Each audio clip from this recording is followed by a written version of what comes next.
could be a multi-decade process. Once we feel like the ministry that we're going to be a part of is sustainable on its own, and it can kind of create its own momentum to the point where it's basically theirs, that could take a long time. It could be a multi-decade process, but God could do something amazing too, and it could be a lot quicker.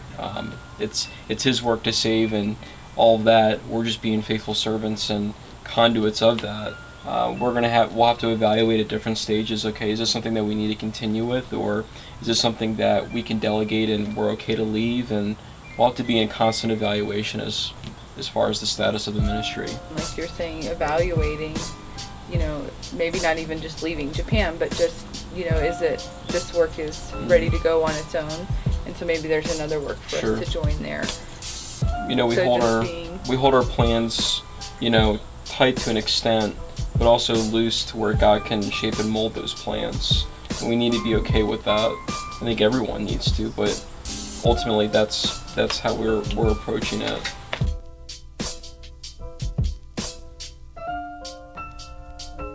I know we have just been praying for them in the transition, because even being here, we've had different transitions, whether it be to a different home or things like that. But just seeing how Clark is flexible at that age, he may think about it, oh, this isn't normal for a little while, but then all of a sudden he's found his new normal. And so I think they're going to do well. I think it is an advantage that they're so young, that they're really not going to know any different, and so I think that's going to be to our advantage also when it comes to schooling and just different things. Like, that's going to be the normal for them. Like, at this age, they won't remember a lot, if any, of growing up here in Virginia or anything like that. So I think that will be an advantage for them. And then being so young, the language will come super easy for them. At least that's what we're told. Kids just get it just like that. So I think that'll be really neat to see.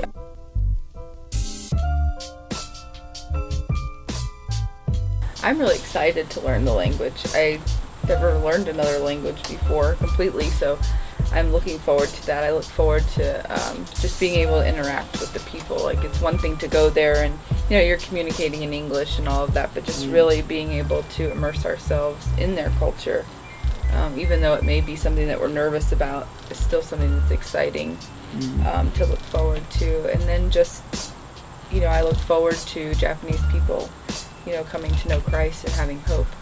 So I think that is exciting, and it's not anything about us, but just being able to go and minister to them. So we're excited about that, and seeing how the kids will grow up there, and that'll be their home. So I look forward to those things. So. Yeah, I think the same goes for me too, as far as your second answer. When you go to Japan, sometimes it's really hard to see God. It's hard to know that He's present. You know it intellectually, but in your heart, it's a dark place.